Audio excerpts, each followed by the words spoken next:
Hi,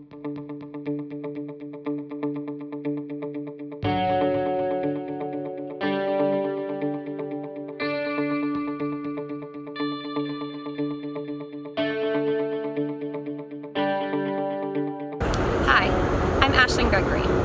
I'm an alumna of the University of Alabama, Alpha Delta Chapter of AOII, and I'm the Vice President of Marketing for Silverstein Properties at the World Trade Center.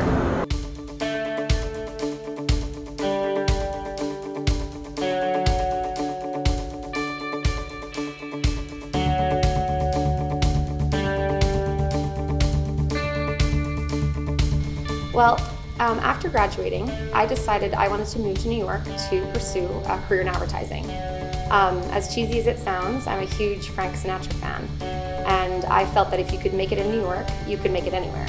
I also knew that New York was a huge city for advertising, so I thought, why not?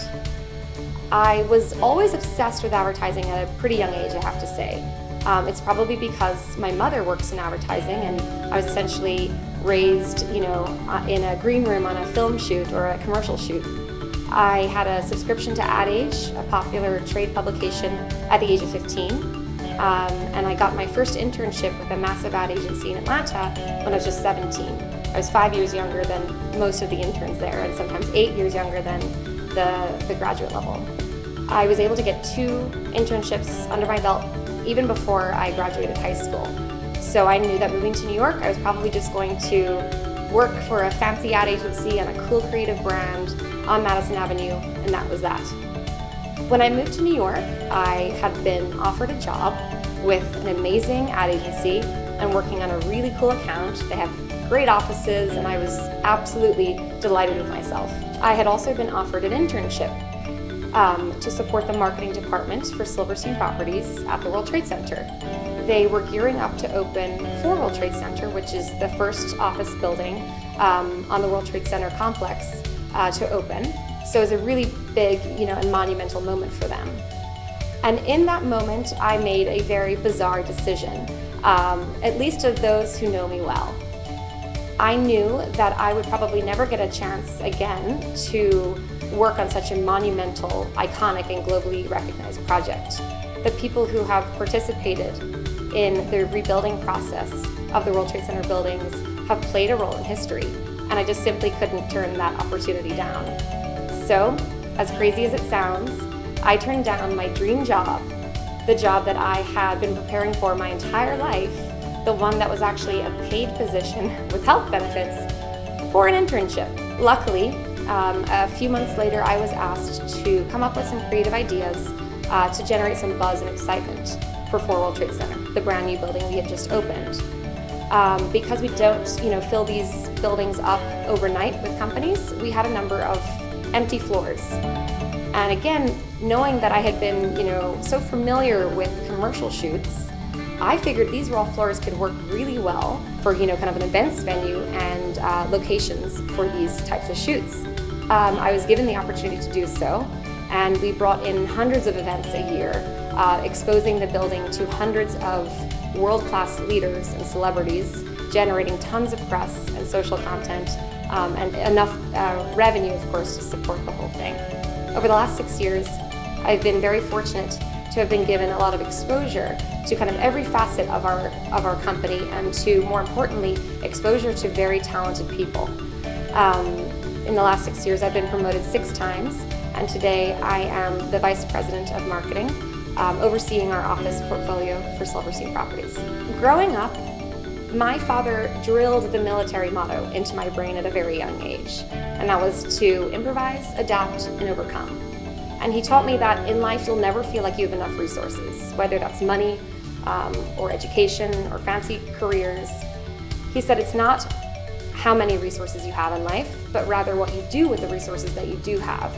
So ultimately, he taught me to be resourceful in any situation I'm ever in. My mother, at the same time, also taught me to get comfortable with being uncomfortable, because you don't grow when you're in your comfort zone.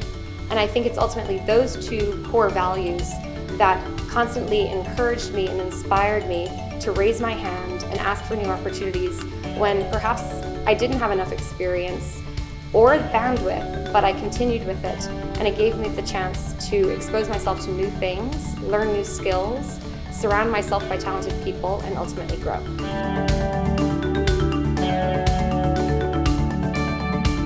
I was definitely very flattered when I learned that I was the recipient of the Marketer of the Year award by the Stevies. At first they notify you by email, and then they invite you to the award ceremony.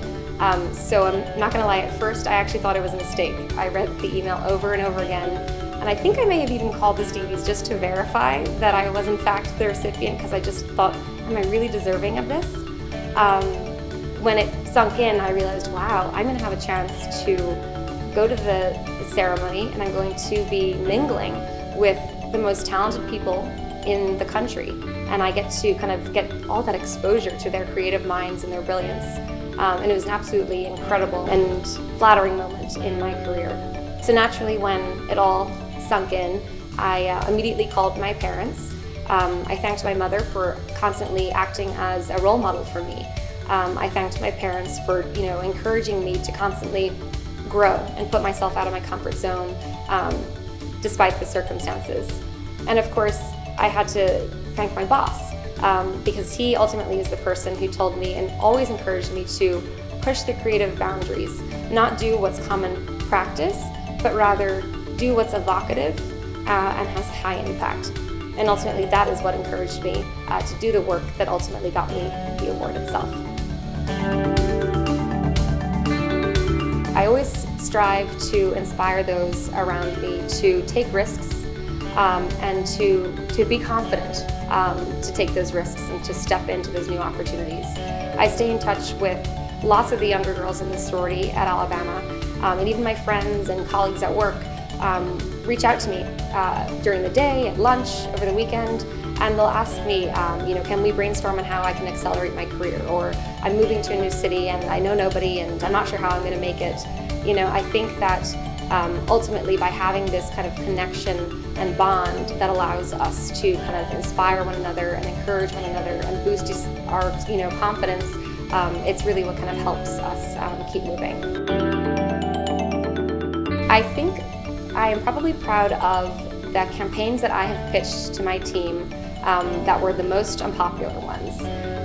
The ones that I had to really dig deep to kind of convince them that this was the best thing to do. Maybe one kind of funny and wacky one was when we were marketing our residential apartment buildings. And what's commonplace, to market apartment buildings is to promote the kitchens and the furnishings and the finishes of the apartment. And I felt, okay, that's fun, but why don't we try to focus on the lifestyle that one can have in our buildings? I felt that there was an opportunity to humanize our brand a bit. I also knew from a little bit of market research that we were attracting a lot of upwardly mobile couples with no kids, and they had dogs, but they treated those dogs, like they were children. And I figured, well, when you're looking for an apartment, you may also consider how your dog's life is going to be in that apartment building, as silly as that sounds. Is there a dog park, and is there dog walking services? So I figured, how about we have a little fun with this? I thought, let's show a day in the life story of a puppy, an influencer puppy for that matter, in our buildings, and see how it kind of rolls out on social media. Our team was absolutely horrified at the concept, and they thought that there's no way that this will work. It's going to tarnish the reputation of the brand. And I thought, well, let's just give it a shot and see what happens. We were able to, bring in this influencer puppy, which really helped kind of with the sharing. And it ultimately went viral and got picked up by many publications. And it even won a number of kind of marketing awards that year. And of course, ultimately generated a ton of press and interest in our building. So I kind of thought, hey, why not? Don't do what's normal, just do what's wacky and fun and see what happens. So I think probably one of my proudest moments was actually when I was offered the position to run our events program at the World Trade Center. It wasn't as easy as just asking for a job and being offered the job the next day. At the time, I had moved to New York. I was an intern. I was interning for about 3 months, and we were looking for an events director, a very senior person who had at least 10 years of experience. At the time, because I was an intern and it was an unpaid position, I was even more motivated to try to find a career that was going to work for me. Asked my boss if he would consider me for the role. And you can only imagine how he reacted. An intern with 3 months of experience, asking to be considered for, a director level job that required at least 10 years. And I said, listen, I'm not asking for you to give me the job. I just want to be considered and let the best candidate win. And while I was at it, I tried to convince him that maybe he didn't need a director after all, and maybe a manager was fine. And maybe I was at best events manager. He gave me a trial period to help him out until he found the full-time position. Because I had, grown up in commercial shoots, I knew that our event spaces, our raw floors would be great for those film and fashion shoots, and I was able to bring in a number of very notable high-profile fashion shoots like the Hugo Boss fashion shoot and Calvin Klein and a $16 million Bud Light commercial with Don Cheadle, all in 2 weeks. And I was ultimately offered the job on the spot. So I think in that moment, I proved to myself, you know what, maybe I'll make it in New York after all.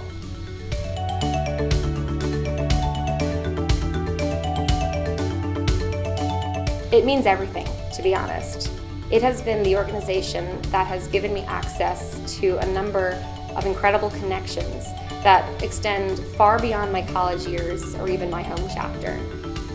Whether it was bid day in 2008 or just, a month ago when I got married and I had my pledge sisters by my side as my bridesmaids, will always cherish the lifelong friendships that AOII has allowed me to make. Whether it was the first time I went to my very first class and I bumped into Erin Reed, one of my best friends today, to last week when we all decided to make a very last minute and spontaneous trip to the Alabama football game. I think that AOII is a lifelong commitment, and I think that my greatest memories are yet to come. I think it means setting an example for others to strive for, and always encouraging your sisters to pursue their dreams. Be their source of confidence and encouragement, and they will be yours.